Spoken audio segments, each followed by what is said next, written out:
Check 1, 2, the Fat Max, the Big Mike, and full of phys ed, man, coming at you live and direct from powerandstrategy.com, Mackcity Limits Radio Show, and Mackcity.com.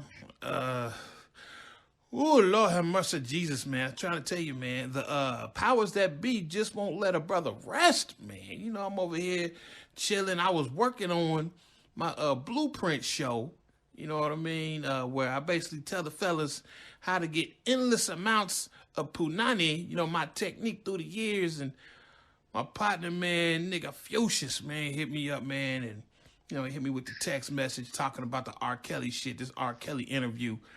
And you know how we do it, man. Tony was spitting some shit, and I'm like, nigga, we may as well just cut the recorder on. We may as well just put the recorder on, bro. So that's what we gonna do, man. We gonna basically talk about this R. Kelly interview, and we gonna interject some of this Oprah shit. This bitch done lost her goddamn mind. So, all right, fellas, here we go, man. Tony Magneto in full effect, man. I don't know what's your thoughts on this issue, man, with R. Kelly and him seemingly having this breakdown with. I didn't see the whole interview. I just heard a snippet of it, man. But I don't know. Can you give us a brief synopsis of what the interview was about? This broad, no, check that. This bitch. All right. Gayle. I think her name is Nixon. I'm not for certain, but this bitch Gayle, I do know her name is Gayle, scored an interview with R. Kelly. She had met him, I think, some 5 years ago at a party. Interestingly enough, met him some 5 years ago at a party, and somehow she got the interview with him. And she was interviewing him about his upcoming trial and his subsequent criminal charges. And so she was going through the interview, and it was just the bitch was making her bones. Okay. That's what she was doing. Now, what do I mean when I say making her bones? What happens is, and this is why black men have such animus or animosity or hostility towards corporate America. Because this is the type of disgusting shit that they make you do. She basically made her bones or came up on R. Kelly. So what they do is they use you, especially in instances like this where the charges involve, you know, another nigga. So what they do is they get you, okay, well, they figure since you black, you know, he'll be more comfortable talking to you. Now, they finna do a hatchet piece against you. Mike Wallace did this to Mike Wallace used a black reporter by the name of Lou Lomax did this to Malcolm X. All right. And Mike Wallace did this to Malcolm X. So what they basically do is they come to you under the guise of they're just here they just want the scoop. They're just doing an objective, investigative story to get your version or to get your side of the charges or your side of the story. So, okay, so they'll come to you and they'll say, well, we're interested in, you know, letting you be a voice, letting you be heard so you can tell the world or tell the public your version of the events. So they come to you under the guise of objectivity when all the while they're going to do a hatchet job on you from the beginning. All right. So what they did was they used this black bitch, Gayle, to go in there and do this hatchet job on this man. And, you know, he was telling them, and the questions she was asking him they come right out of the script. Oh, all of them can't be lying, right, Robert? Oh, my God. Really? Yeah. And he said, yes, they are lying. Okay. And then when he explained that they have a motivation to lie because, you know, they're trying to extort him, you know, and then she was like, but this, you know, if you saw the television show, you know, you saw the special, it was 50 women, and then she went on to call every one of their names. And she specifically, you know, stopped at Geronda Pace. All right. And I'm like, okay, Geronda Pace is case in point. And she was like, well, you didn't do anything with anybody underage. You know, you didn't do anything, basically what she's saying. You didn't do anything explicit with any. We all know. Now, realistically, for you flea-bitten, mongrel, whore-ass niggas out there, we all know that R. Kelly peed on that little girl. Right. We all know that, and we saw that. It was the video. However, in a court of law, he was found not guilty. So it doesn't make sense for you to talk about him being guilty when he's already been acquitted. Okay. So then she started saying, well, you've never done anything with any underage children, and he explicitly denied that. So she went on to, do, her little word game where it was actually an accusatory interview. And so at one point during the interview, he just broke down. He couldn't take it anymore. And he broke down, and that's the part that you saw where he said he didn't do it. And they used that breaking point as to say, okay, this is what guilt looks like. What they did was they switched it around and made his emotions an indication of his guilt. You see? Okay. So they were saying that because he broke down, that shows that, one, he's unstable. That shows that, that there are some underlying psychological issues there. It was just, they just used it to mark or to underscore the fact that he actually did the shit. And then when he's explicitly saying no one wants to hear the truth. Right. You got to keep in mind that the guy hasn't had an opportunity to tell his story in a while. Yeah. He hasn't had an opportunity to let the world know what really happened. And interestingly enough, he also talks about the role that the parents played in it, which is what we said when we did the Surviving R. Kelly analysis. And he talks about the role that the parents played in offering their children to him, and he talks about where they explicitly told him, they were going to destroy his career. And then the bitch gonna ask him, why would they have a motive to do it? Oh my God. Paper. God damn, boy. It's all about the paper. Well, all of them are lying, Robert. Well, all of them are lying. Yeah. And so then when, the part where he just broke down and melted down, that was golden for them because they got all that on camera. Right? And then he says, well, don't stop the camera. She said, oh, we won't. Oh, we won't. Right. And then you see them there patting on his face and shit, applying his makeup as they're trying to, get him calm down so they can continue the rest of the interview.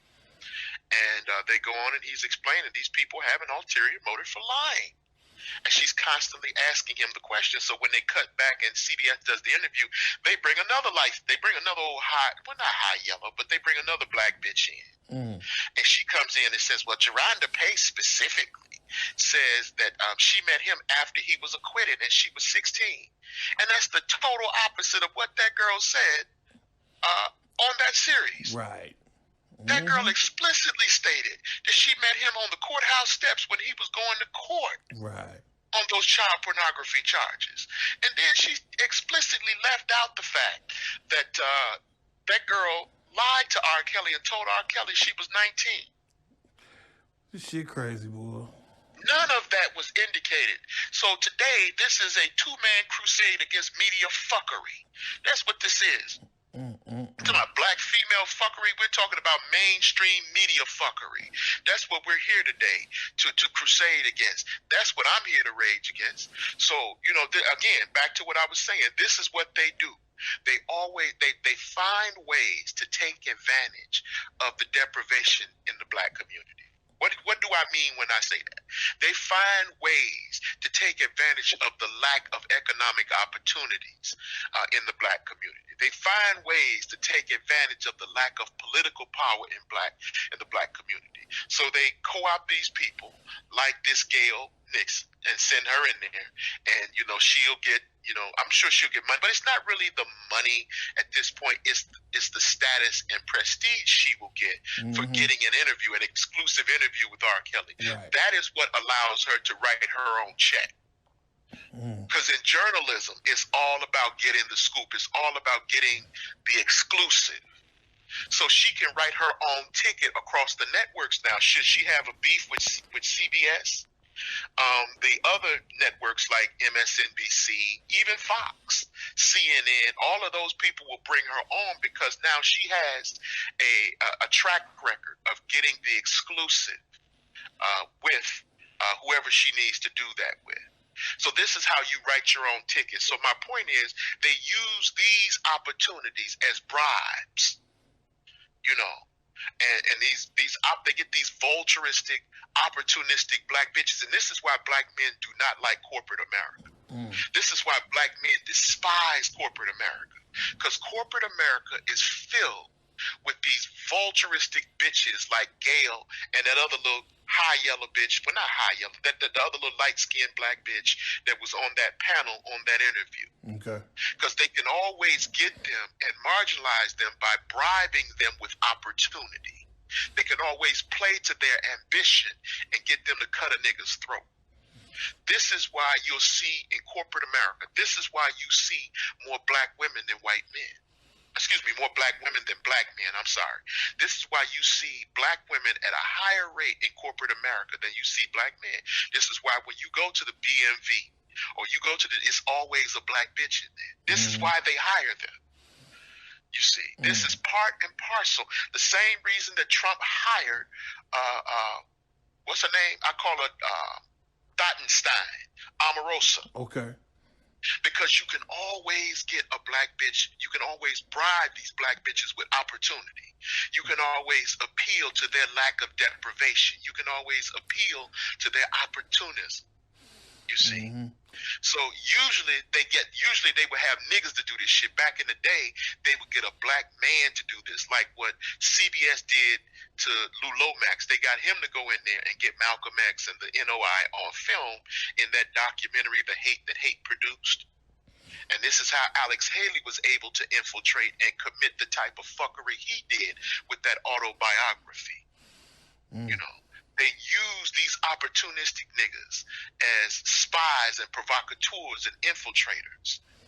And so this is what they did here with these two black bitches, especially that Gayle bitch. Now, see, when they put that interview on, now that man is there vehemently protesting his innocence. He is vehemently protesting his innocence, and they turned that shit around and showed that, or made that appear as though it's proof positive that he actually did this shit. Hey, Dig, man, you know, anybody that's kind of like, I don't know, once again, they don't call me Professor X for no reason, man. You know, I'm like an empath, man. It's like I can be around people, and, you know, and I can tell what they thinking. I can tell what they feeling. You know what I mean? It's just, it's a talent that you get, man, fucking around in the streets and fucking around in the prisons and all that kind of shit. And everything that he was doing, man, everything he was feeling, man, it's funny to me how anyone would look at that and see that that's an admission of guilt. That's obvious frustration and desperation on his part. You know what I mean? Because no one's listening to him. No one's giving him a fair shake. He getting railroaded. He getting thrown under the bus.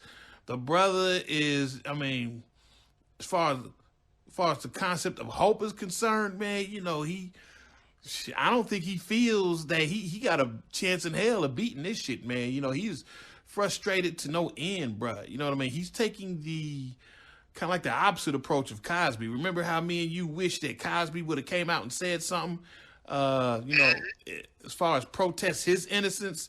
Well, I think that Cosby kind of like, I mean, he knew the game, and he knew that it didn't matter what the fuck he said, man. They was going to twist it. They was going to take it and splice it up and, you know, use sound bites. They was going to do something with it to make him look, you know, crazy. You know what I mean? And that's what we see with R. Kelly, man. It's like it don't matter what he say. And because I think he was guilty from the offset, you know what I mean, with Aaliyah and with, you know, urinating on the girl. And I think that maybe possibly he flew right for a while. You know what I mean? He straightened up his act because he dodged a bullet. I don't know that for sure. But I don't know what's the legal age to consent for sex in was it Michigan? 16. Okay, 16. so he can lawfully mess with 16-year-olds in Michigan, right? Well, actually, they have to be over 16. Over 16. So they got to be 17. They got to be at least 17. Okay, all right then. In Michigan, they have to be over 16. Some states, it may be 16. All right. But in Michigan, you have to be at least 17. All right, then. All right. So, like I said, I don't know what this dude been doing, man. But from everything that I see what's going on with him, man, he genuinely feels like he is getting a raw deal. You know what I mean? He's not really acting like a cat that's guilty, as far as I'm concerned. He's acting like a dude who genuinely tried to behave himself. Shit, And once again, I like to have cats understand, man, that before the oligarchs or the what's it called? The Plutarchs? What the fuck these niggas called? Plutocrats. Stupid ass nigga moment right there. Okay, yeah. Hey, before they come and get you, man, you know, they smear your character, man. Before they come for that money, you know what I mean? Before they shake you down and get in your pockets, I mean, they do a very thorough smear campaign on you, man. You know, they don't come for you until they totally destroy you in the media first, man. So everybody understand that when you see someone getting just shit smacked around in the media, man, ad nauseum for months on end, bruh, the shakedown is coming. I want cats to understand that, man. I don't know. You got anything to add on to that? Well, I think you're exactly right. I think that's the way it works. The thing is, I think that he felt that he dodged a bullet with that first trial, right? And he tried to stay inside the bounds of legality. And just like he told the reporter before, they asked him teenagers. He said, "Yeah, if they're of age." Mm-hmm.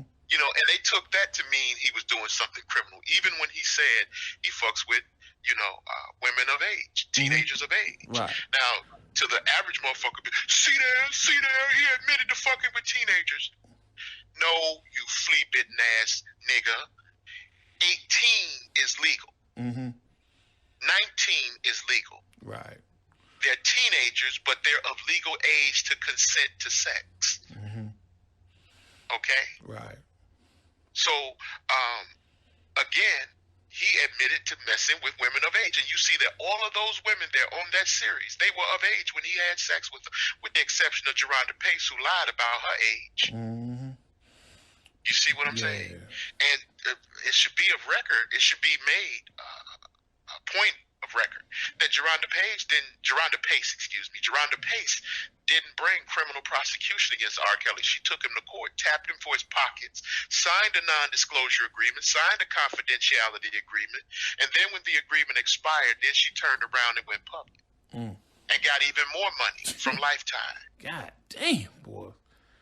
Woo. So they're trying to paint the narrative as though these bitches are doing this as a public service announcement. You know, or they're just doing it because they want to warn about a dangerous predator. No, all them bitches got broke off. Just like them bitches who showed up at Cosby's trial, they got broke off. Yeah. Wow. So I think you are incredibly accurate when you said that, okay, he dodged a bullet and he tried to go straight, and he did go straight.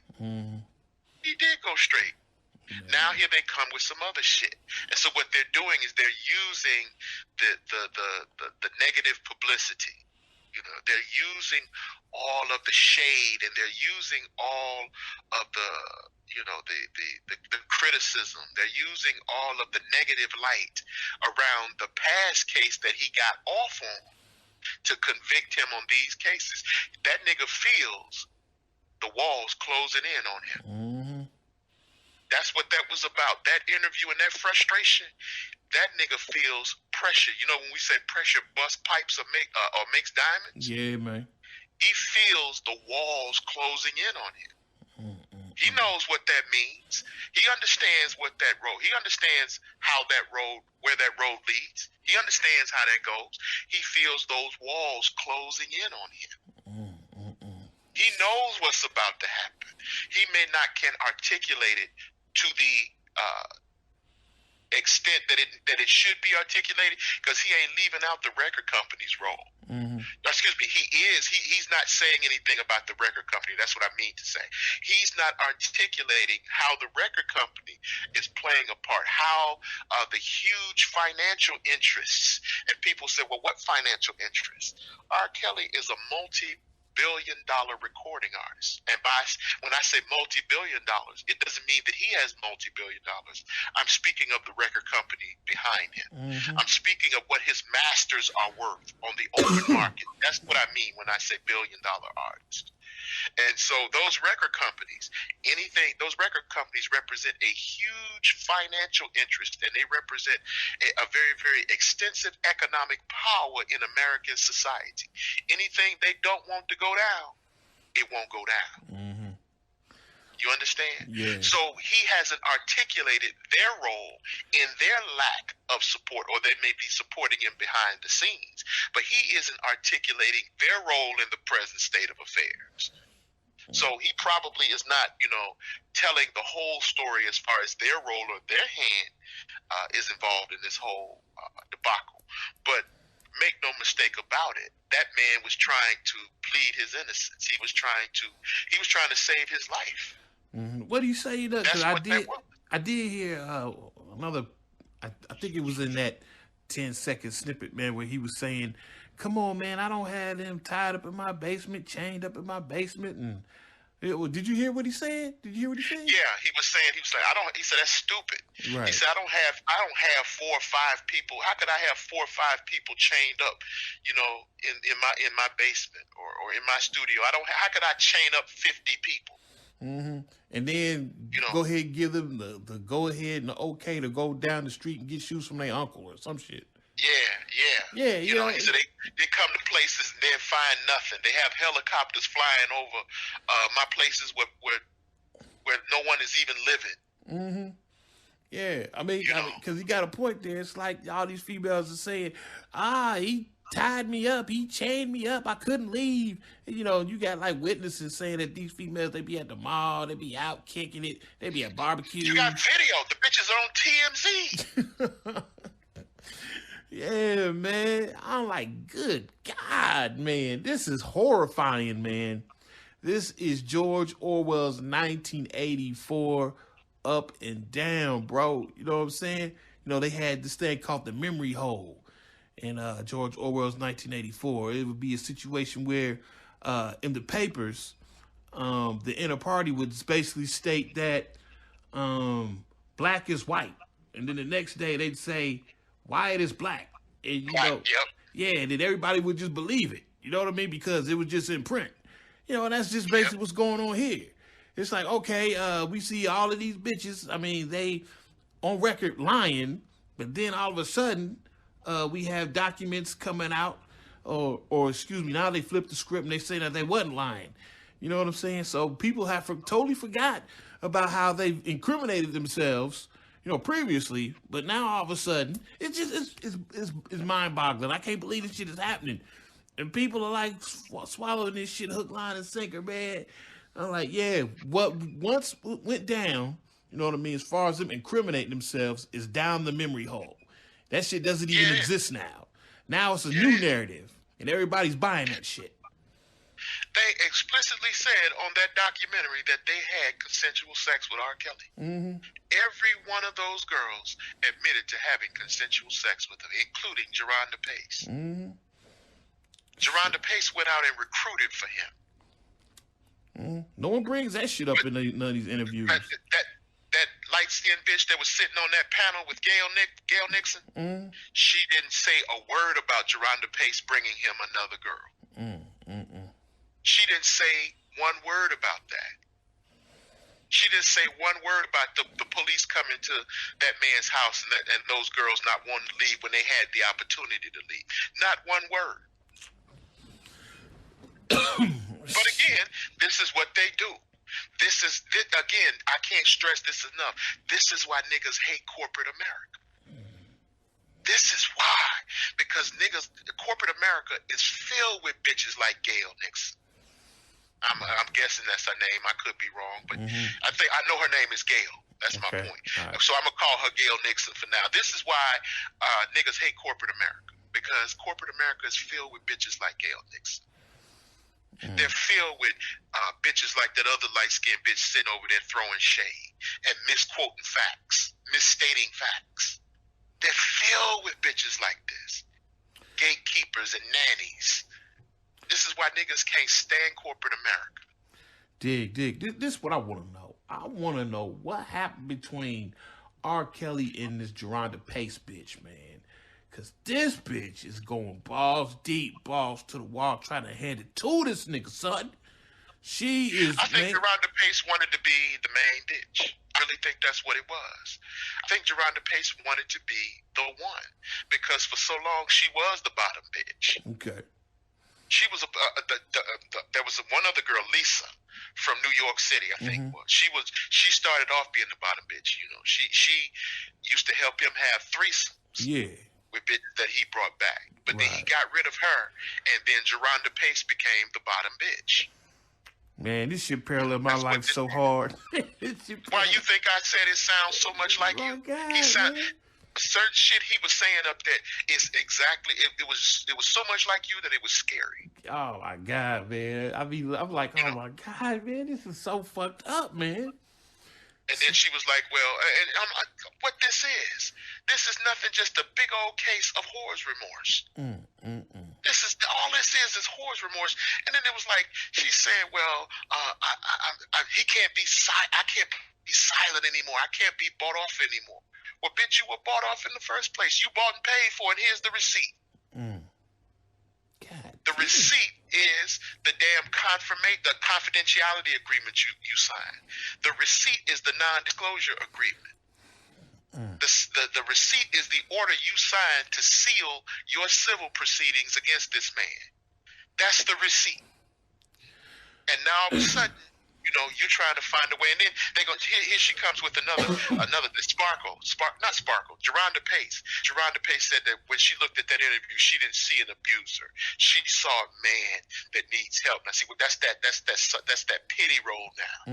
See, because what she's doing, that's a sleight of hand trickery. Because now it doesn't make her look like the opportunistic leech that she is. It makes her look like a compassionate victim.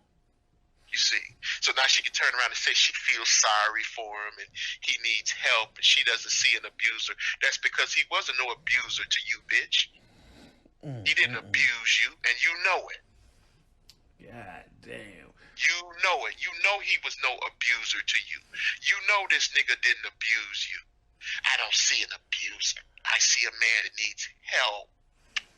This shit crazy, man. In some way, she still identified with him. See, that's what she won't come out and say. In some way, she still identified with him. And in some way, on some level, she still want to fuck him. See, that ain't being said either. You know. Shit, man. Fellas, come on, man. I mean, just look at the pattern here, man. What you say, what the fuck that brother's name, man, who said that no brother in the industry dies with clean hands? Eddie Griffin. Yeah, man, that shit is real, man. I mean, we look at the weird circumstances that happened with Prince. You know what I mean? Like, because didn't he get rights to his shit at the very end before he died? Yep, he got control of his masters again. Yeah, he turned up dead. All of a sudden, you know, he ended up dead when he get control of his shit. And of course, Michael Jackson, man, he was spitting some hardcore shit right before he died, man. You know what I mean? He said they don't really care about us, and you know he was on some Black Power shit. You know what I mean? And of course he had control of his masters and the Beatles and all that shit, man. And all of a sudden, bam, he ended up dead. You know what I'm saying? Yeah, because he was asset rich but cash poor. Right. So the catalog he had was worth $1 billion or more. And so, but he owed so much money. He had so much debt. So what he was doing, he owed so much money to the record companies. And so what he was doing was he was going to go on tour and pay that off.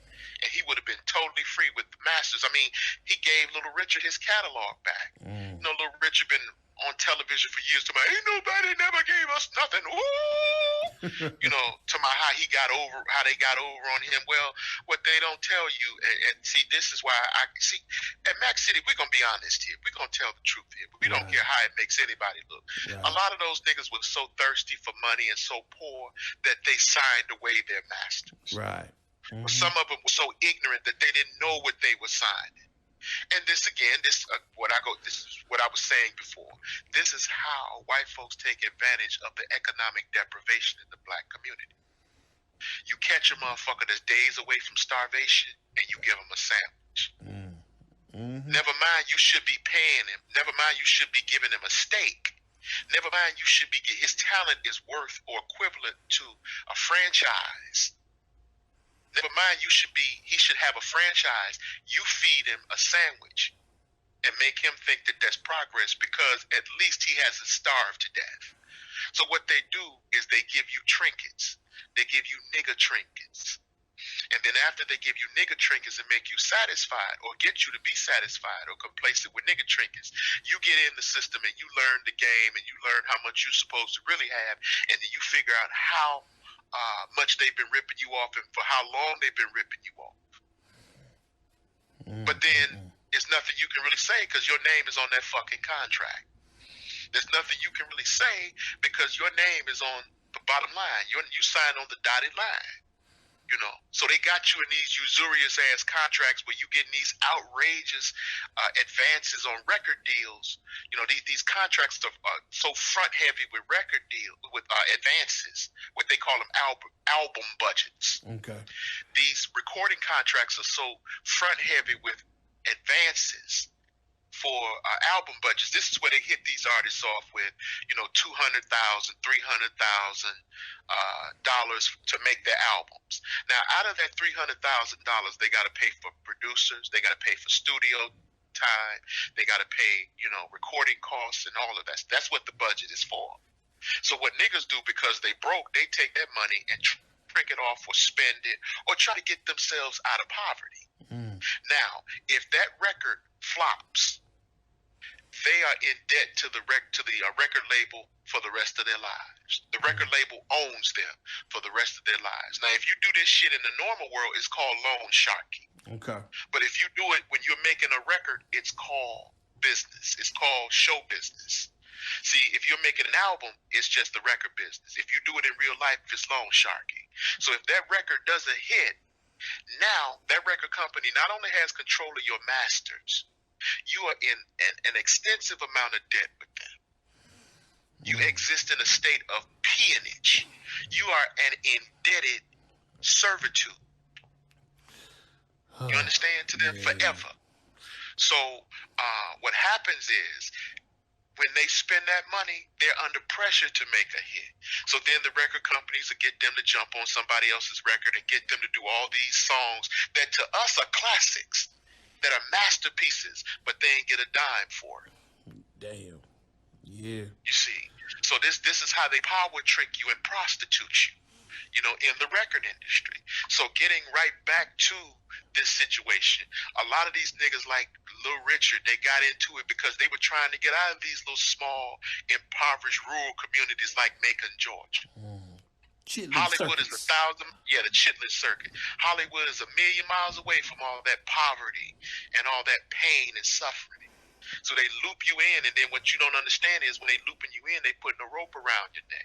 So these niggas are willingly signing away their masters, willingly sign away their royalties, willingly sign away the deals that they could normally get on publishing, just for that upfront trinket money, the album budget, which puts them deeper in debt. So when Michael Jackson came along and he was able to get those masters, he knew the game. He know how Hollywood works. Why? Because Berry Gordy did him the same way. You think that because the only people that do this shit are white people? No, niggas do this to each other. Right. Berry Gordy did this to the Temptations. Berry Gordy did this to the Jacksons. Berry Gordy did this to the Supremes. Well, with the exception of maybe Diana Ross, because he was fucking her. Right. You see, he did this to Martha Bell. What is it? Archie Bell and the Drells. Martha Vandella. Okay. You know, Martha and the Vandells or whatever. The motherfuckers that sing Heat Wave. Them. Okay. You know, he did that to them. He did it to Smokey Robinson. Hey, dig, man. And Smokey Robinson helped him build Motown. So this is how the record industry works.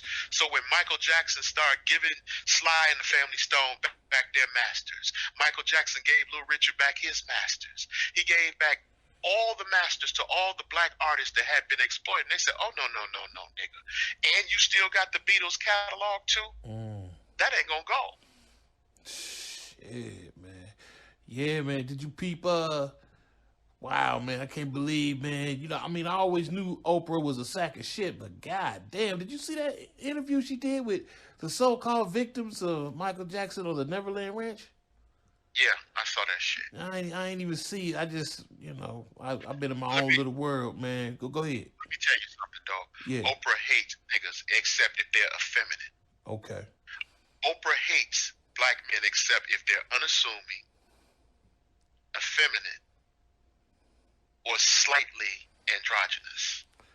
Shit, well, that kind of don't make sense because Michael was effeminate and androgynous, and she trying to kill this nigga's, trying to kill his rep, Well, man. he's the exception, but I'm talking about normally. Right, You ain't right. gonna see her do no hatchet. You ain't gonna see her give no favorable press to nobody like 50. Okay, all You right. ain't gonna see her give no favorable press to nobody like Puffy. Yeah. You ain't gonna see her give no favor. Hell, you ain't gonna see her give no favorable press to, let's say, someone like. Let me find somebody. So you ain't gonna see her give no favorable press to Van Jones. Okay. You Shit. see, so unless your name is Tyler Perry, which is really what I was talking about. Okay. When I mean effeminate and androgynous, that's Right. really what I was talking about. So if your name ain't Tyler Perry, or your name ain't Will Smith, you see, she ain't got no, or Barack Obama, she ain't got no shine for you. Shit. Well, what do you think's behind her? Digging this shit up and lying on Mike? It's profitable now, dog. It's profitable now to get niggas crucified on sex crimes. It's the era we living in. She needs to find a way to invent her. She needs to find a way to keep reinventing herself. Is what it is. Even though this bitch already got more money than any black person alive, than most black people alive. She got more money than most of the black community put together. But she needs to keep going. She needs to stay relevant. This is cutting edge. It's no different than when you turn on black YouTube and you see all these niggas. How many niggas are now talking about this R. Kelly interview? They're talking about it because it's relevant. It's hot. This is the era for that. This is 1984. This is the sex crimes division that George Orwell talks about in 1984. Yeah, man. You gotta make amends off of it, even if it means throwing dirt on a nigga that's already buried. I don't know. Can you give cats like a brief synopsis of who she interviewed and what they was talking about and why? She interviewed, she interviewed the kids that had been staying at the Never Never Land Ranch. Okay. And she interviewed like a couple of the kids that were actually involved in the litigation against them. And then she asked them. She said, "Well, you testified that there was nothing going on. Again, just like surviving R. Kelly, you testified that there was nothing going on. Well, I was young at that time, Oh my God, man. And at that time, children can be so naive. Was pretty much what they were saying. And I'm paraphrasing. They were talking about how young they were, how naive they were, and how insulated they were, and how much they lived in a bubble, and how he made Neverland so fantastical. In other words, so in other words, what he did was he bought their silence with the Candy candy, and fucking amusement park rides. yeah. He bought their silence with fantasy. In other words, he made sure that it was just a land of never-ending wonder. And as a child, that was a dream.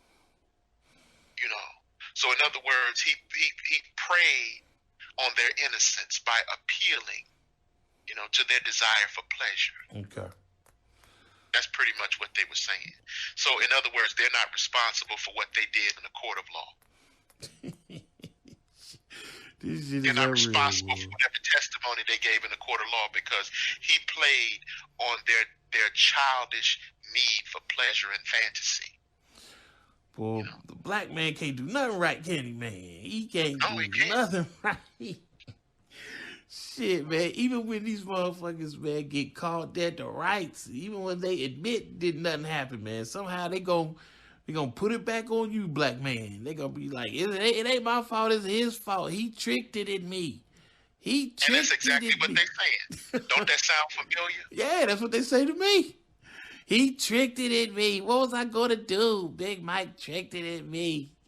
It's like, bitch, I tricked it in you for 10 years. Okay. Yeah, that's what I'm saying, man. This whole situation, man.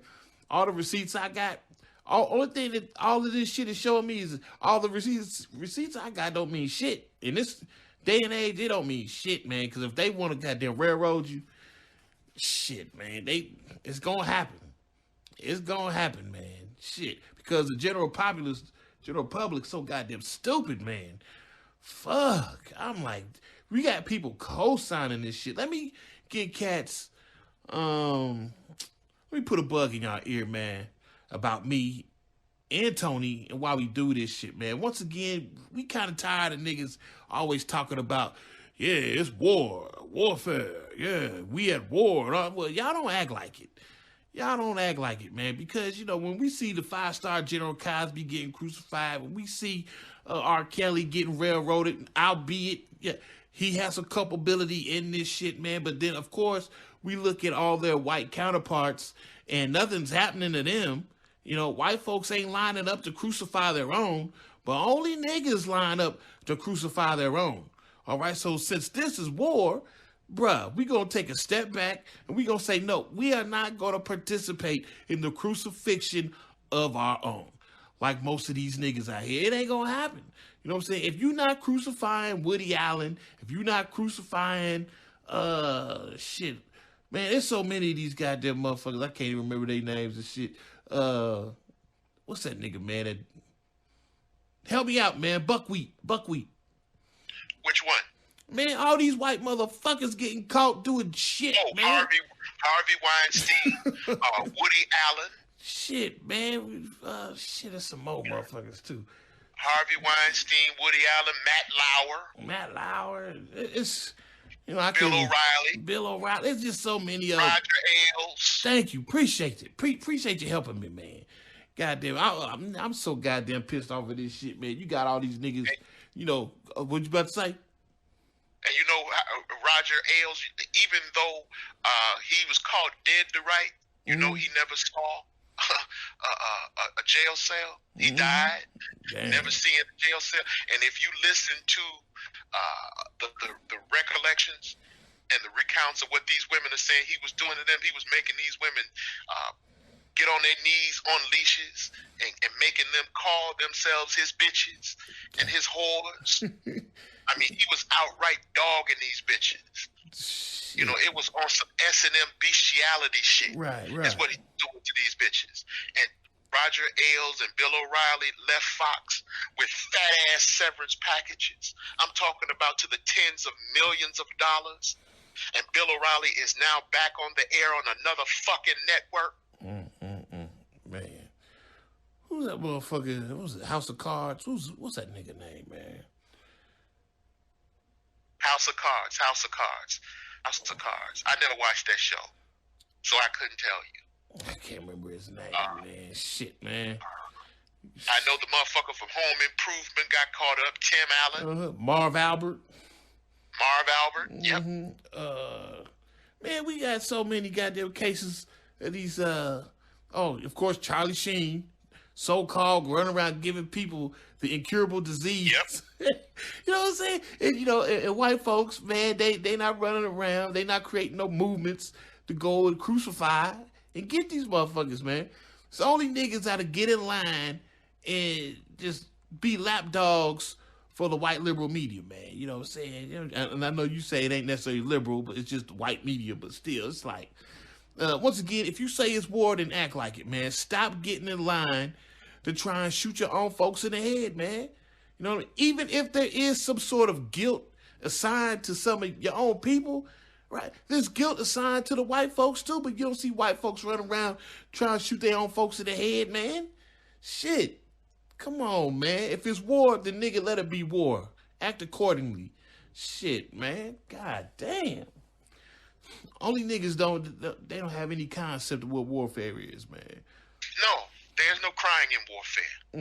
There's no crying in warfare. There's no complaining in warfare. War is the sum of all evils. It's what it is. It's hideous and it's ugly, but it's war. It's supposed to be ugly. Shit. You know. Yeah. You might be called to make some sort of command decision that may not totally agree with your conscience, but yet, for the greater good, it must be done. You know what I mean? Yeah. And that's what a lot of this shit is, man. Like, and R. Kelly's a perfect example. You know what I mean? If he has a situation where he's done some questionable things in the past, okay, well, on the real, right about now, y'all niggas need to put that shit aside, man. For real. Y'all need to put that shit aside and you just look at the chessboard, look at the pieces that's on the board, and see which pieces is getting taken out the game. All right? And if you looking at the chessboard, you see which pieces is getting taken out the game. If you still stupid enough to take out one of your own pieces, then I don't know what to tell you. You're not equipped for this warfare, my nigga. This is the insidious nature that even though Michael Jackson has been dead for 10 years, 10 years, they're still trying to go after a nigga. This is how thirsty they are. This is how desperate they are. They're going after a nigga that's been dead for 10 years, and they're using a black woman to do it. See, I can't. That's the part that I want niggas to see. That the system can always use. In this case, bitches. They used to use niggas, but in this era, they're using black women. The opportunism, and they're using the opportunism and the ambition of women to cut niggas' nuts off. That's some heinous shit to me. That's why I don't respect a lot of black women in corporate America. And that's why there's a lot of rancor and animosity towards these black women that are always in a motherfucker's face talking about their degrees and their money. And that's why there's always a lot of satisfaction when you see these bitches get fucked over by man. See, that's why niggas clown and laugh at them, because that's the only way a nigga can get some kind of revenge for the fuckery that these bitches do on an everyday basis. You know, this is why they're in corporate America. They're not in corporate America because they're smarter. They're not in corporate America because they're more intelligent, or they're more ambitious or goal oriented, or they're more driven or determined. All them lies that they tell niggas, this is why black women succeed in a corporate environment. This is why they're more successful than black men, because they're more ambitious, they're more intelligent, they're more driven, they're more goal oriented. They can look at the big picture. Bullshit.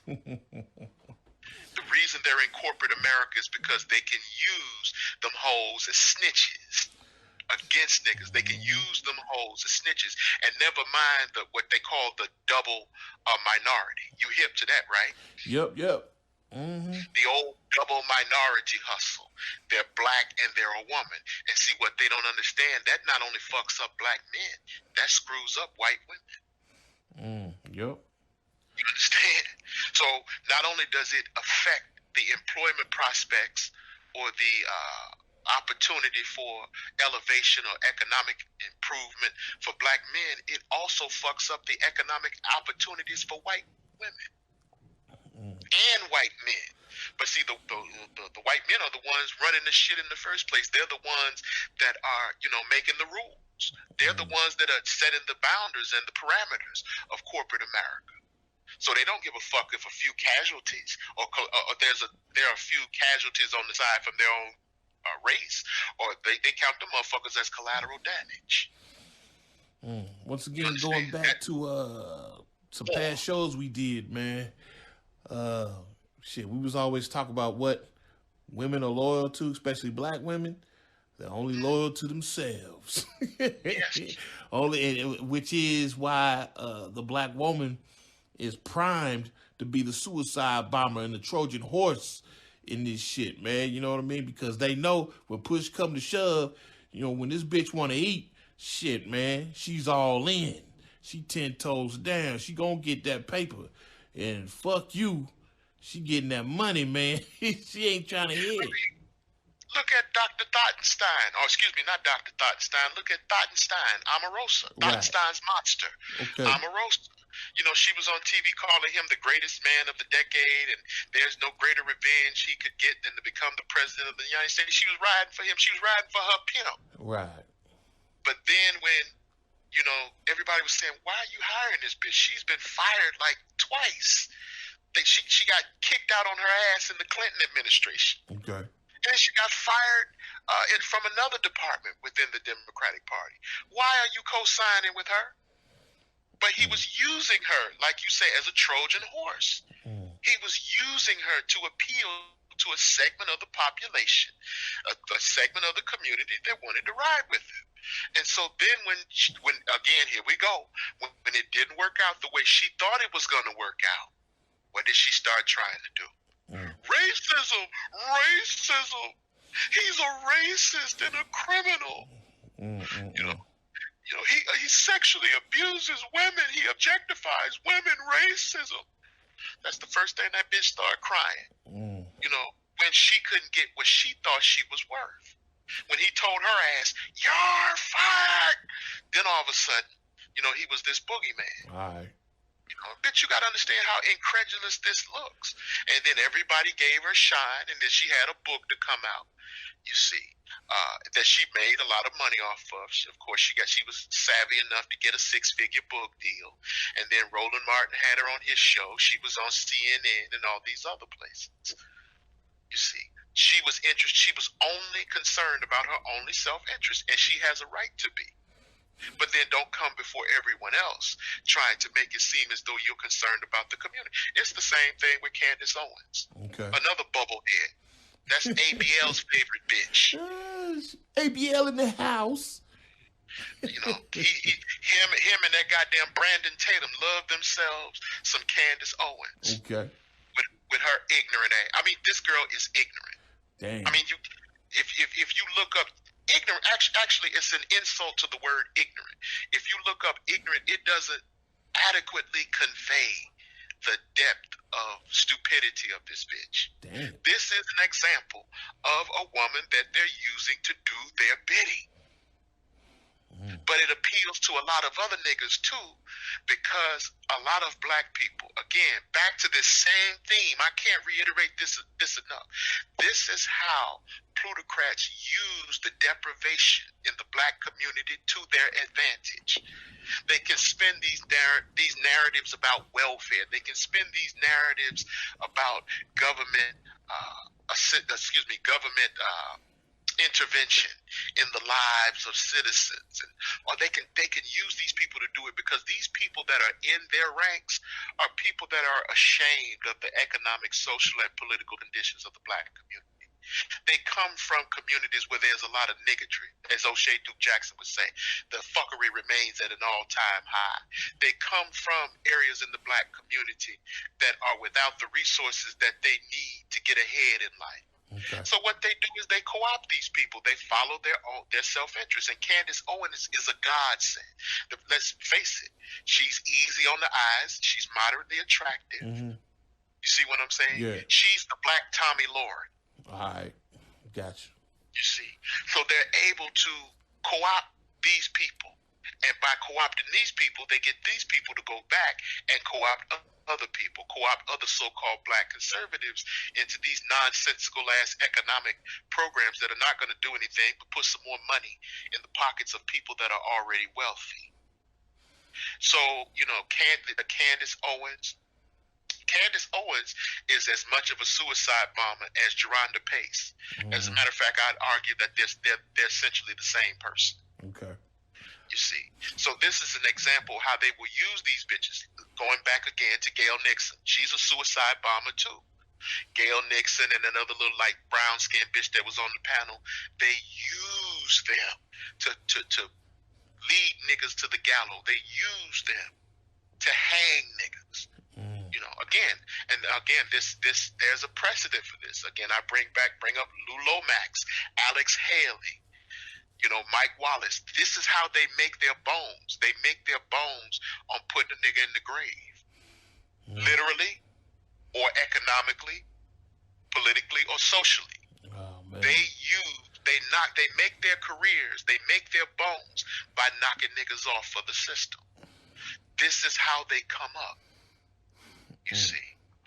Black male immolation means black female empowerment. Hey, Dig, have you seen the backlash that Oprah been getting on social media? Yeah, man, I've seen the backlash. I'm surprised at it, man. I'm like, shit.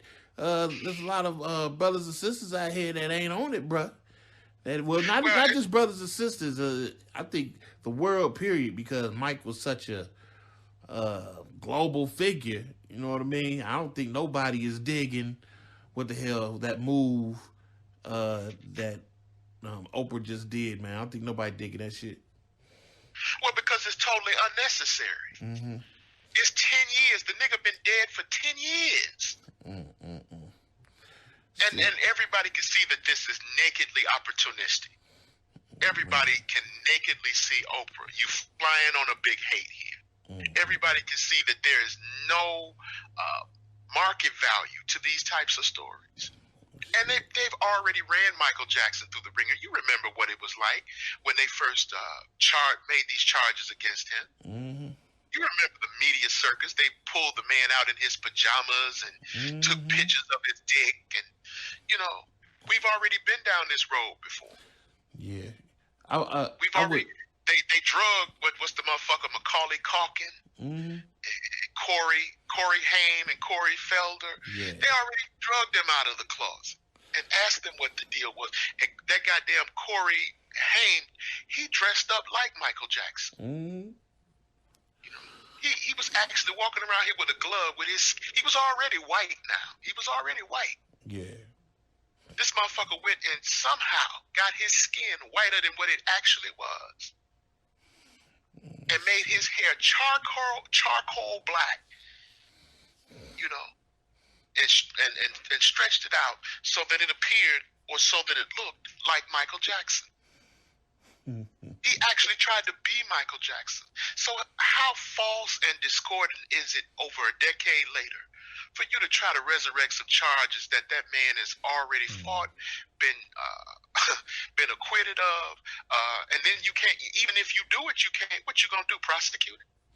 I'm willing to bet the powers that be are trying to go after some more money somehow after Michael Jackson's estate. That's an excellent point. That's an excellent point. Yeah, typically that's what happens when they start these smear campaigns, man. Well, yeah, because now they can go out, they can sue the estate. They can bring claims against the estate. Mm-hmm. You're exactly right. Once again, this is why you're Professor X. They can go after, they can present claims against his estate. And now, since they've stretched the statute of limitations for these sex-related crimes, now he's in the window for them to sue him civilly, even though they can't get him criminally. Even though he's dead. So now they can bring these claims and drive Catherine Jackson, put Catherine, his mother, they can send her to her grave with worry and fear. You know, now they can come after the Jackson family again, you know, under the guise of these charges. They can bring claims against the estate, you know, on the basis of these charges. Now, civilly, now that brings another question. Now, see, this is how this shit becomes madness. Now, let me put on my hat for a minute. Let me put on my specialty hat for a minute. All right. If you're going to sue someone, now, I said something that was a bit of a contradiction, so let me clear it up. You said that they could come after the estate. Let's look at that, right? All right. Now, if they sue him on a civil claim, the civil equivalent would be a tort. You know, let's say I won't say sexual harassment because that's workplace-based. They could come after him for sexual battery or intentional infliction of emotional distress or some type of what in the legal sphere is called intentional tort. Okay? They come after you for tort litigation. Tort-based claims, tort-based lawsuits normally have a statute of limitation of 2 to 3 years. All right. The statute of limitations on a civil claim in a tort, it varies across the states, but it's normally 2 to 3 years. Okay? So if they want to bring claims against the estate, here's the problem that they're going to have. If this shit happened over 20 years ago, if it happened over 20 years ago, the statute of limitations is already closed on it. Okay. So now what they're going to have to do, they're going to have to find a way around the statute of limitations, not for criminal culpability, but for civil liability because the statute of limitations in a civil realm is shorter than the statute of limitations for criminal charges. So that means in order to fuck Michael Jackson and come after his estate, and I'm not saying that they won't do this, but I'm just showing you the loops that they have to go through, and this will show you how thirsty they really are. What they're going to have to do is find a way. They're going to have to find a way to break that 2 to 3 year statute of limitation so they can come after the estate. Okay. You understand? Yeah. So, and I know how they're going to do it. I know exactly how they're going to do it. They're going to say that they're children at the time. And because they were children, the statute of limitation tolls during the period of their infancy. That's going to be the next argument they're going to make. They're going to make, well, they're going to say this, they're going to say, well, you can't enter into contracts until you're over 21. You can't drink until you're over 21. You can't vote until you're 18. So what's the sense of having a child to bring litigation when he's under 18 or when he's in the age of minority? So it doesn't make sense for us to go by, this statute of limitations because he couldn't sue if he wanted to sue anyway. Never mind the fact that parents sue on behalf of their children all the time. Yeah. Never mind the fact that parents are always bringing litigation on behalf of their children and getting settlements, as in the case that happened to R. Kelly. These kids didn't bring these cases against R. Kelly. Their parents did. The people around them brought this litigation, not the children. It's the people around the children, their aunts, their uncles, their mothers, their fathers. These are the people that sued him. But in Michael Jackson's case, what they're going to say is they're going to make, here comes that nigga exception rule. Here comes that exception rule.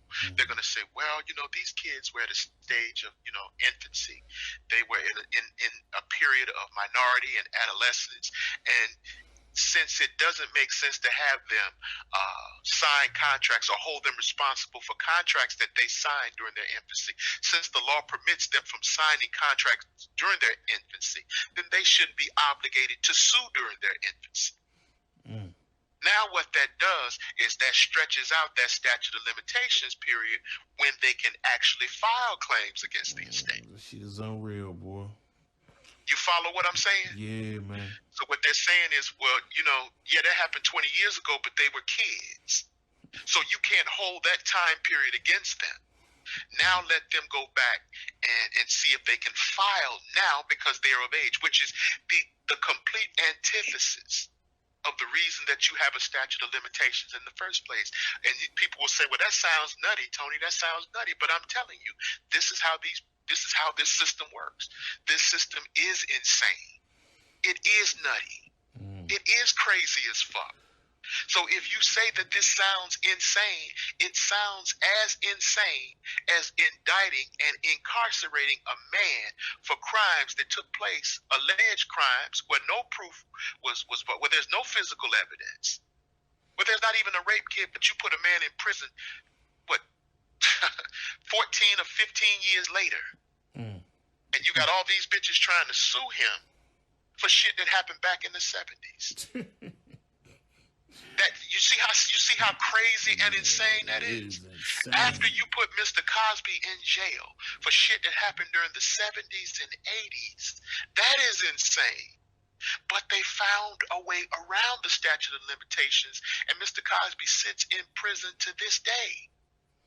So don't tell me how insane it is when I propose to you the scenario that I just laid out. They change the rules when they get ready. They change the rules when they get ready. Somebody please tell me how the black man is supposed to not be powerless in America. Well, here's the situation, because I don't want to sound defeatist. Yeah, it is powerless, but you still have to fight. And that's why if they come after my brother, he's going to execute what Senator Palpatine said, execute Order 66. And leak their goddamn videos all over the city. Shit. See, that's the only real threat that's stopping them bitches from going to court. Because if somebody came to a Warrior Princess or came to a Champagne or came to a Sparkle Here's another sparkle again. Come to a sparkle and say, well, if you want to go after the fat Mac, we'll pay all your legal expenses. You ain't got to worry about a lawyer. And you know what? You're going to get about $10,000. She too stupid. They too stupid to know that $10,000 ain't no money. They too stupid. They too stupid to know I ain't got $10,000. So ain't nobody coming after me because I'm broke. I'm broke. Exactly. You broke. But I'm just, I'm proposing the scenario. Yeah. If they thought they could get something out of it, is my point. Exactly. So if they thought that they would get a little change out of it, and they thought that that it wouldn't cost them anything, they would come after you. You understand? They will come after you. But they know that if they come after you, this is why I say they're just stupid enough to be dangerous, but they're not too stupid. Because they know if they come after you, they know that you got all kind of shit that no one has ever seen before. True. See, they fuck with you, they know you'll leak their pregnant videos. Man. You see what I'm saying? That's the real thing that's keeping them in check, because, oh shit, if I come after this nigga, he may unleash the shit that's really bad. He may show me getting skeeted on when I'm 6 months pregnant with my third child with the baby daddy that I'm with now. Shit, the sword of Damocles is real, son. Exactly. You see what I'm saying? So that fear, it's not the law that's keeping these bitches in check. It's the fear. It's the fear that's keeping these bitches in check. Fear is a form of power too. You have to be able to create fear. Fear is what controls the population. Fear is what keeps people in check. Fear is what stops people from fighting back. They're afraid. You understand? So, in this instance, the solution to your problem, and arguably the solution to Cosby's problem, the solution to R. Kelly's problem, and the solution to the dearly departed, deceased Michael Jackson's problem, the one mistake that they made, and the one thing that you were smart enough to do, you always had that angle of fear. Shit. And that fear, I believe, that it's possible that fear may keep you on the streets. That's what I believe. And the fact that you ain't, like you said, you don't have shit. So they can't get that by coming after you anyway. You see what I'm saying? Yeah, but I'm the type of cat, I always, plan ahead. You know how you like to play chess. I like to play chess too, man. I like to be 5-6 moves ahead of anybody I fuck with. You know what I'm saying? Especially on these streets. So that's always been my advantage, man, over anybody I fuck with, man. It's just like, shit, if you gonna fuck with me, I've made contingency plans for any fuck shit you might try, bitch. You know what I'm saying? Absolutely. So, you have to have that. You have to do that. So, when you, especially out here in the streets, they're going to lose their freedom. And they're going to lose some money. See, at this level, at the micro level, if you play with these bitches out here, you lose your life. Right. See, because it's in a manner of speaking, it's much more dangerous at a neighborhood level in terms of your lifespan than it is if you are a star. See, Mr. Cosby is in prison. Arguably, he lost his freedom. But he still has a modicum of wealth. He isn't totally destitute. His family ain't filing bankruptcy. They ain't outdoors. So he's able to keep a modicum of his wealth even though he's lost his freedom. R. Kelly may lose his freedom and his money, but he's still going to keep his life for the most part, I suspect. But out here with us on the block every day, if we make a mistake for these bitches, we end up an obituary. Yep. On a T-shirt, my nigga. On a T-shirt, or we end up as balloons and teddy bears on the side of a bridge somewhere with some goddamn candles. With some goddamn candles, teddy bears, and flowers and shit on it, because that's how niggas do that now. These little dead nigga tributes. See, if you make a mistake out here, you become a dead nigga tribute. Heaven done gained another soldier. All of that shit. but they make mistakes. They're going to lose their money. They may become poor, but they keep their lives. Well, thus is the situation, man, where that's why I was feeling R. Kelly, man, because I know he's done a lot of righteous shit, just like Cosby done a lot of righteous shit for these broads, man. And I just think back of all the righteous shit I done did, man, paying bills, keeping the heat on, and buying prescriptions, and, shit I didn't have to do, but, they in the game with me, so I'm going to look out, you know what I mean? And just to have some of them repay that by doing what the fuck these bitches is doing in the mainstream media against R. Kelly and Bill Cosby. You know what I mean? Like I said, I know what this is. I've lived it. You know what I mean? I know the modus operandi of most of these bitches, man. And it does kind of hurt, man. It's like, damn, really? This how you roll, bitch? You know what I'm saying? Oh, okay, all right then. To accentuate or underscore your point, because some people like to make these false equivalencies. Right. They like to say, well, you're doing all this stuff, but you're exploiting them. But here's the problem. These women came with nothing. And I'm talking about in the case of the Fat Mac here. Mm-hmm. These women came from environments where they were being exploited to a far worse degree than what happened with men. You might say, well, how can you say that? These women came from situations where, these niggas was just doing all out-of-pocket shit to these hoes.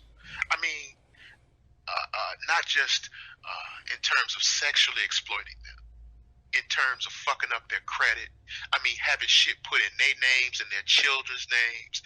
These bitches were taking cases for these niggas, taking criminal charges for these niggas, getting records for these, destroying any livelihood that they had or any opportunity for any decent future that their children had. They were sacrificing their children for these niggas. So when these women showed up at Mackcity, they were already fucked up. They weren't going anywhere. They were never going to be anything. Those girls you see on Mackcity, those women were never going to be anything. And they were never going anywhere. They were never going to accomplish anything worthwhile. And Mac saved these women from far more dire circumstances than any of you niggas will ever know. One of these women, and I'm going to tell this story. It comes out. You can go to the journal log and read it. Mm-hmm. If you want to. It was one of these females that her nigga was chasing her one day, kicking her in the ass and throwing heavy ass boulders and rocks at her, trying to beat the fuck out of her. Who did she call? She didn't call the police. She called the Fat Mac. And he rolled over there to her rescue and stopped that nigga from beating on her. When that bitch was up in her house, afflicted with disease, with her arm broken, Mac didn't do that. But Mac brought her medication. Mac saw to it that she got a cast on, got to the hospital so she could get decent medical care. This bitch at home with a broken arm. She didn't call the ambulance, she called the Fat Mac. Oh, shit, man. And he didn't make her put in, he didn't do that on the condition of her putting in no work on that day. That nigga did that because he is Snuggles. The Fat Mac is not a mean person. He's not a mean-spirited person. He did it because he had compassion for her raggedy ass. All the times that these bitches done call and ask for money when they're on holidays and they fucked up and they done blew their money at the club being irresponsible and their children can't even, go to church or partake in holiday festivities. Their children didn't have Easter clothes and things of that nature. Who rolled through? It was the Fat Mac. When these bitches were in a building with their lights and their electricity cut off, one bitch, I call her Grand Canyon pussy. The bitch didn't have shit. Oh, man. The bitch was literally sleeping on the floor on an air mattress. Despite the fact that this bitch had, what, Mac, 5 or 6 kids? Yeah. On a floor. Sleeping on an air through there, you know, with his goodies on his sleigh, being the ghetto Santa Claus that he is. Rolled through there when this bitch had no utilities on. He helped that bitch turn on some of her utilities anyway. This bitch is living at a level of extreme deprivation. She's living like a fucking animal. But they ain't gonna tell you that. They ain't gonna tell you that.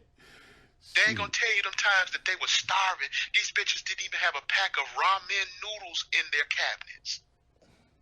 They ain't gonna tell you about the time the Fat Mac came through with a bountiful abundance of food, that he came through with a buffet of cheeseburgers. Dollar cheeseburgers from McDonald's, baby. Shit, that's gourmet shit when you starving. These bitches were the guest of honor to bountiful feasts when they were in the middle of a famine.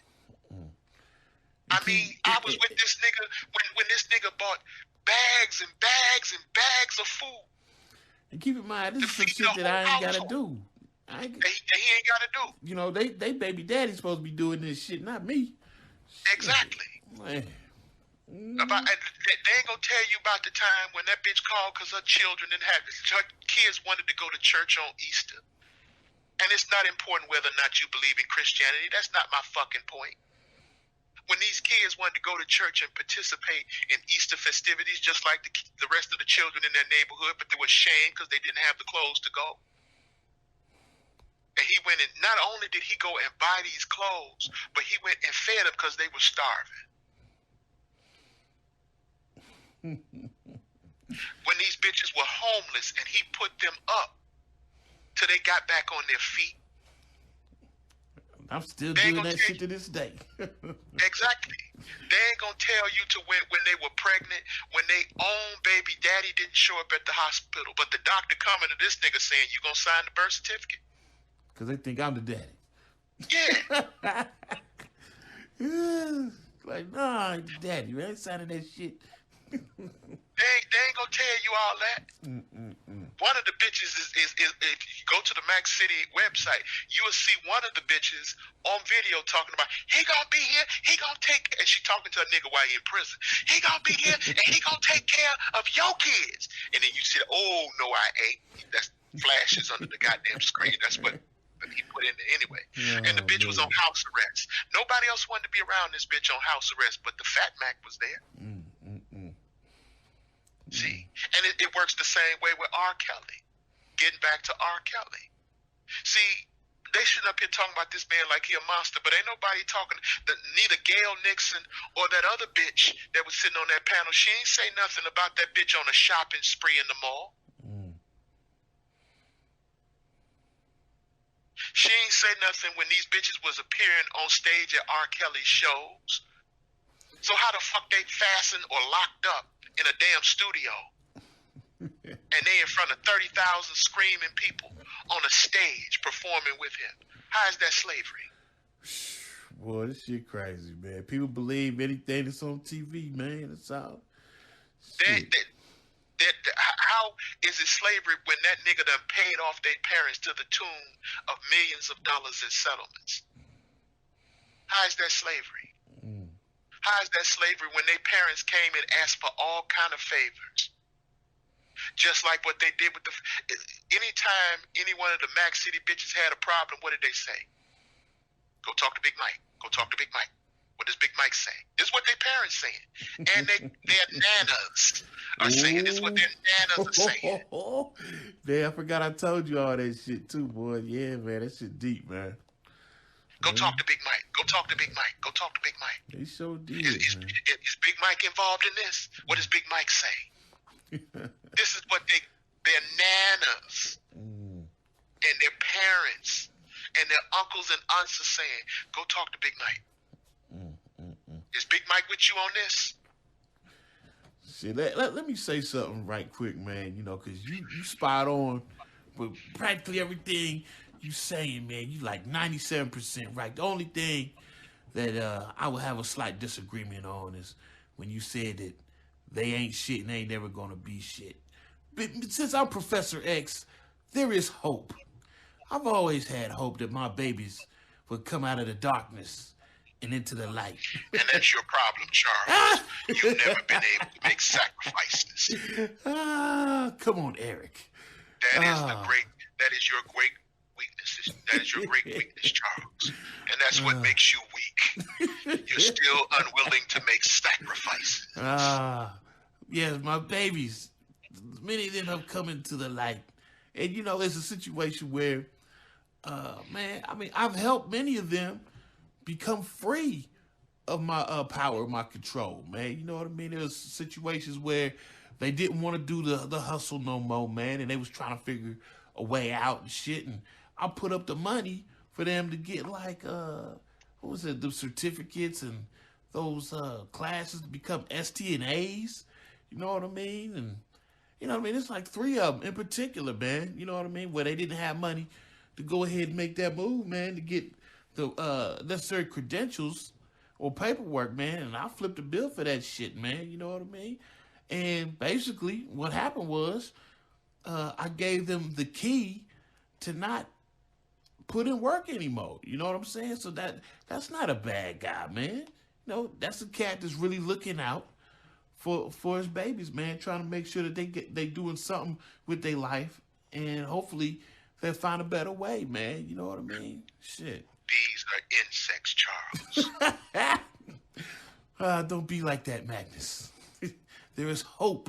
There is hope, Magnus. Oh my God, man. Still unwilling to make sacrifices. The fact of the matter is, they were never gonna be anything. Oh. They were never gonna be anything. They were never going anywhere, and they were never gonna do anything important. They were never gonna be anything but babies' mamas. That was their lot in life. I know you want to believe in the higher angels or the better angels of our nature, but it's time that you come face to face with the cold, hard reality. It's time that you come face to face with the cold, hard rock of pragmatism. They were never going to do anything. They were never going to go anywhere. They were never going to be shit. It's genetics, Charles. God damn. It's genetics. Oh, shit, man. I love my babies. They've come into the light. They'll be okay. They were never going anywhere. They were never going to do anything. Proof of which, are they still coming, Charles? Are they still coming to see you? Yeah, some of them. And the rest of them that are not coming to see you? I don't know. Very few of them, I'll tell you. Most of them are still on Section 8. Still on the system. Still living off their nana. Still living off their drug dealing ass relatives. Still doing the same fuckery they did, getting shit put in other people's names. Still living these hood lives. None of them are in college. None of them. And the ones that didn't have GEDs still don't have GEDs. They're just getting older. They're just deteriorating. They're hitting the wall. They still haven't achieved anything substantial. Their daughters are sucking dicks at a park. Oh, Magnus. Stop it, Magnus. Stop it. Why must you be so cold, Eric? Peace was never an option. Oh, shit, man. It's their nature, Charles. It's their nature. I want the best for my babies. Their children are living the exact same tortured existence that they were living at 18 and 19 years old. I see their children every day, and their children are nothing but replicas. Their children are nothing but replicas of what they used to be in their youth. That is true. It's genetics, Charles. It's genetics. Shit, we are the children of the atom. They no longer matter. So, this is where we do have our disagreement. You hold out the best for them. I accept the worst of them. So cold-hearted. So they weren't going anywhere, just like them bitches with R. Kelly. You know half them bitches ain't got no kind of talent to where they belong on a record label. Them bitches don't deserve to have a record deal just because they have some dick-sucking lips and a fat ass. Where in the hell, what was Geronda Pace gonna do? Shit. I have no idea. Who's gonna hire Geronda Pace to do anything? Shit.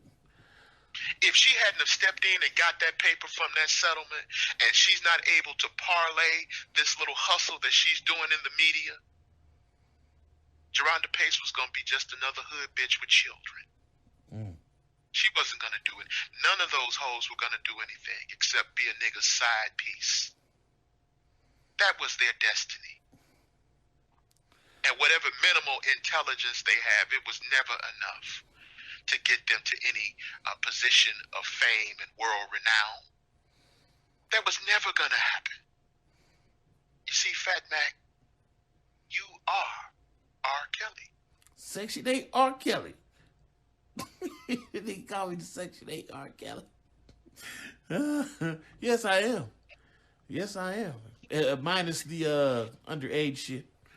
Yeah, man. Minus the underage shit. Yeah. And again, for you flea-bitten ass niggas, I'm going to say this again. We don't co-sign. We don't co-sign child pornography. Neither do we co-sign sexual molestation or rape of children. We don't co-sign any form of illegal sexual conduct with children or underage minors. That's not what we do here. We don't support that. We don't endorse it. We don't believe in it. But nevertheless, if it's war, But nevertheless, y'all better start acting like it. Always jumping up, being the white man's attack dog. Every time he wants you to attack your own. You niggas make me sick, man. Like, Jesus. But you look at the ones who are doing it. The ones who are doing it's always the women. It's always the and some select niggas too. I can't say it's all because there's some select niggas involved too. Because when they led that lynch mob against Cosby, yeah, man. Boyce Watkins was one of the first ones. Right. Before he changed his tune, and now he's involved in a scandal. Shit. Torre was involved. Shit. Yeah, Griff was also talking shit too. Remember that? Yeah, Griff, I do. And then what happened? He ended up getting stabbed in the back by a bitch. Zaza. Yeah. I'm like, boy, karma's real, man. Karma's real. Yeah, all these cats talking shit about Cosby, man. All of them, got stung by a bitch somehow, some way. Yeah. Because they can use black women. It's the weaponization of women. Like what we say all the time. They weaponize black women against black men and arguably against the black community. Again, this is why niggas hate corporate America. This is the real reason, because if you black in corporate America, and I hate to say this, but Donovan Sharp said this and he was right. Donovan Sharp says that corporate America effeminizes black men. It effeminizes men in general, but it effeminizes black men in particular.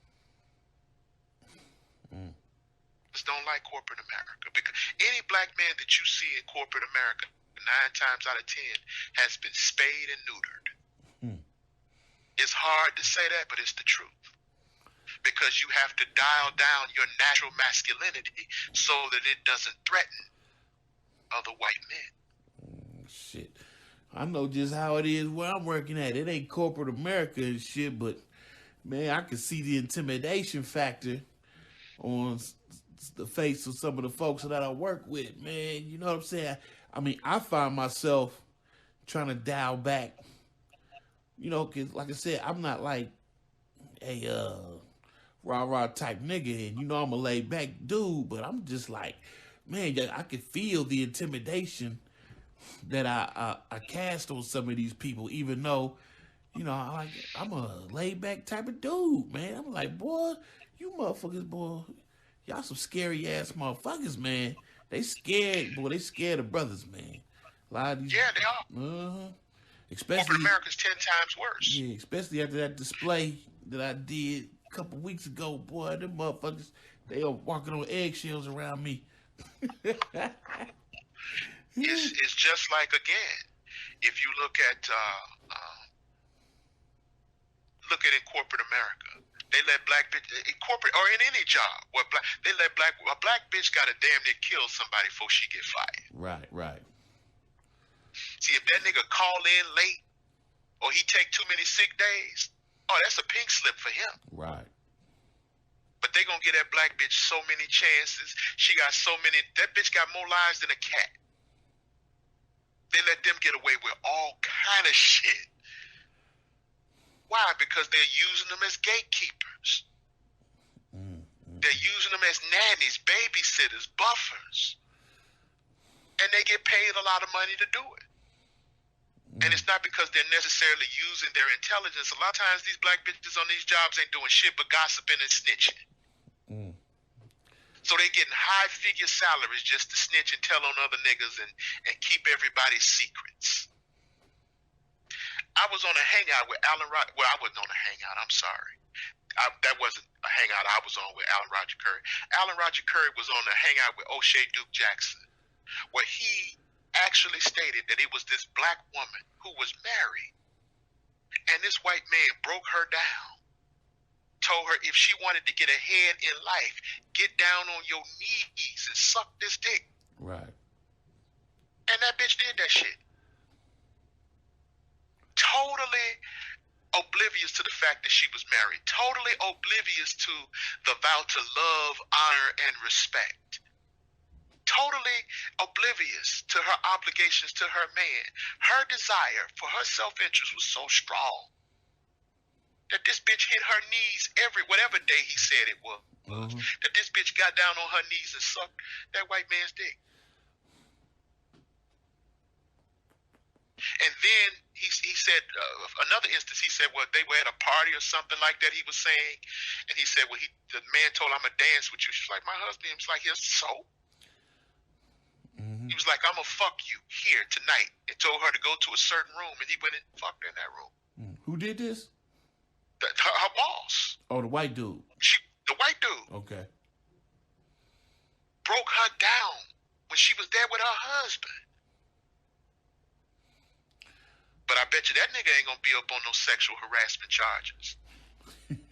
No, because that bitch was, Alan Roger Curry said she was making $500,000. And he said that's the reason she had to wind up paying her husband, I think it was alimony or something like that. Right. She had to wind up paying him alimony. Because she was dead wrong and she was making $500,000. See, that's a metaphor for life. Black women are mercenaries. They follow, just like you said in those podcasts, in those little short podcasts, they follow their own interests. They know which side, their bread is buttered on. So these women, those bitches on that panel, on that news panel, on that CBS interview, they know what they're going to get by doing what they did to R. Kelly. They know what they're going to get out of that. They know that they become, in a sense, outside of the white man himself. They know that they become untouchable if they do what they did, or when they did what they did, rather. They know what kind of rewards they're going to receive. Gayle Nixon knows what's going to happen to her as a result of it. She knows that her stock is going to shoot up for doing that interview. Oprah knows that she's going to remain relevant for what that shit, how abominable that shit is to Michael Jackson, because, yeah, there's a pushback on social media, of course. But that symbol, what Oprah did to Michael Jackson lets the plutocrats know that she's one of us. But I have to say this, I got to be balanced. A lot of times when these people fuck over, again, taking advantage of the deprivation and the dysfunction in the black community, the experts at that, Oprah was raped and molested when she was a child.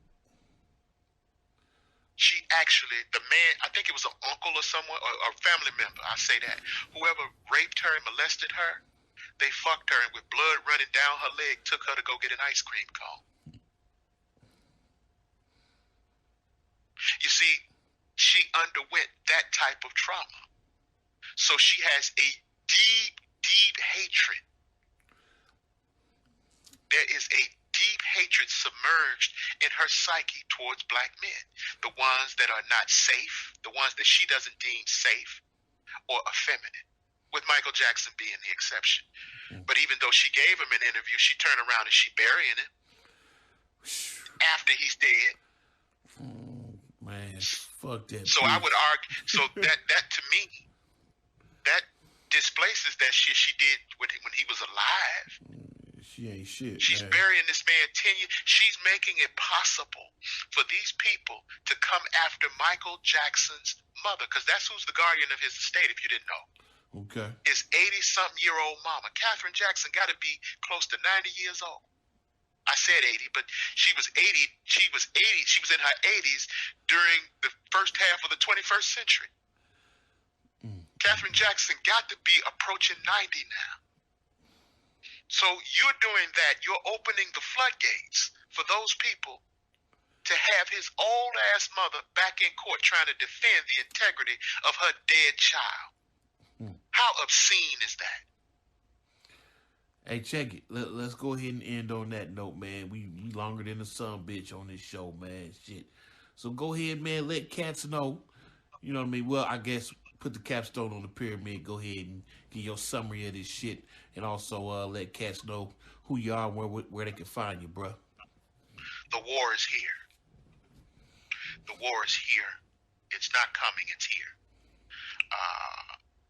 These black women are being used as suicide bombers by the establishment against men of means and of success.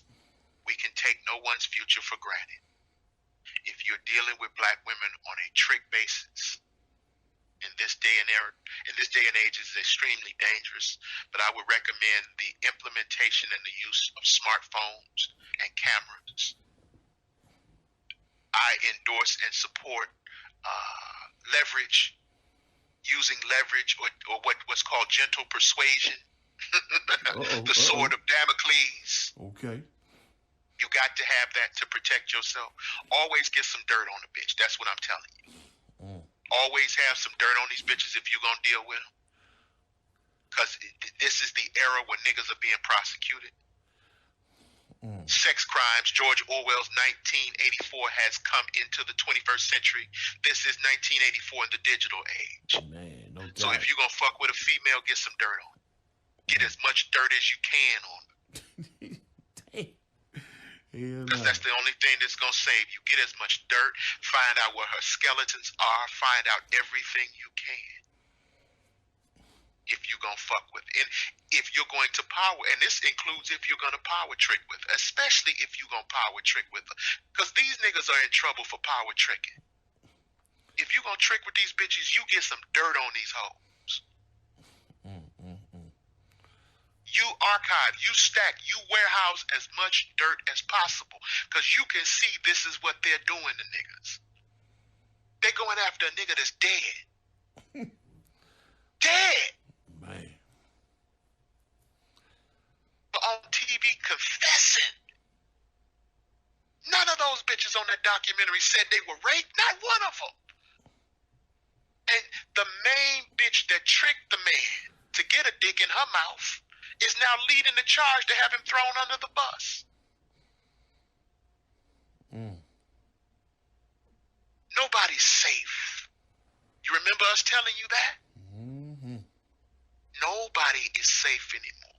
Not even us. I have had to turn down trick calls. I've had trick calls that I've turned down now. I've had trick calls that I've had to turn down. My baby done called me at least 3 or 4 times this week, checking on me, being super accommodating and nice. And I'm hesitant as to how to even deal with this bitch now. Okay. She begging to get over here and put in work. And I'm asking to pay her with a cashier's check, and she's saying why. She's asking why. This is the era where you have to protect yourself. R. Kelly's not safe. Bill Cosby wasn't safe. Michael Jackson is dead and he ain't safe. And who are they using to do this. They're using these bitches to do this. So that means you ain't safe. So for all you niggas out there that are upset, and this is not and let me be clear, this is not an advertisement for MGTOW. Right. I'm not caping for MGTOW. This is common sense here. Protect yourself, because nobody's safe anymore. Not even R. Kelly is arguably an alpha male. Arguably, right? He's a select nigga, right? That's what it seemed to be. You got money. And whereas he's on TV right now, melting down, screaming his innocence in the crosshairs, or in a small ass room where the walls are closing in on his ass day by day. What you saw in that film was a man who knows that his doom is near. This is the result of when you deal with them women in that fashion. This is what you have to protect yourself from. So here at Mackcity, we in survival mode over here. Because I'm telling you, we draw a line of demarcation at our door. They're not taking the Fat Mac, and they're not taking Tony Maceo. I ain't going to prison for these bitches. Not without a vigorous fight. Not without a vigorous fight. This is the war. This is the war. Ain't no easy marks over here. Nope, not over here. Not over here. We will execute Order 66 on their asses in a heartbeat. In a heartbeat. So with that being said, powerandstrategy.com.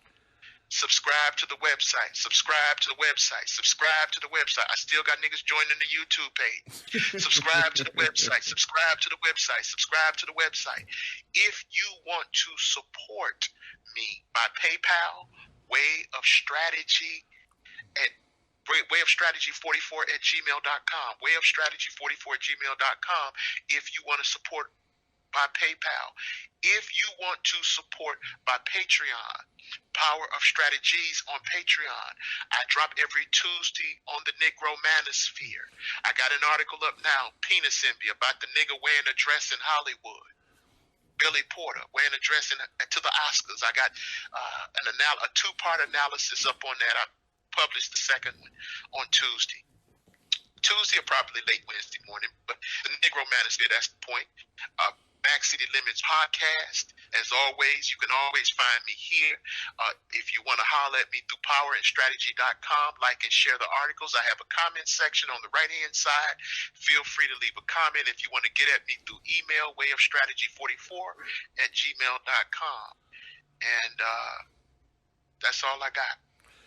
All right, man. Shit. Hey, y'all fucking up, man, because you fellas, man, you need to go to my Patreon.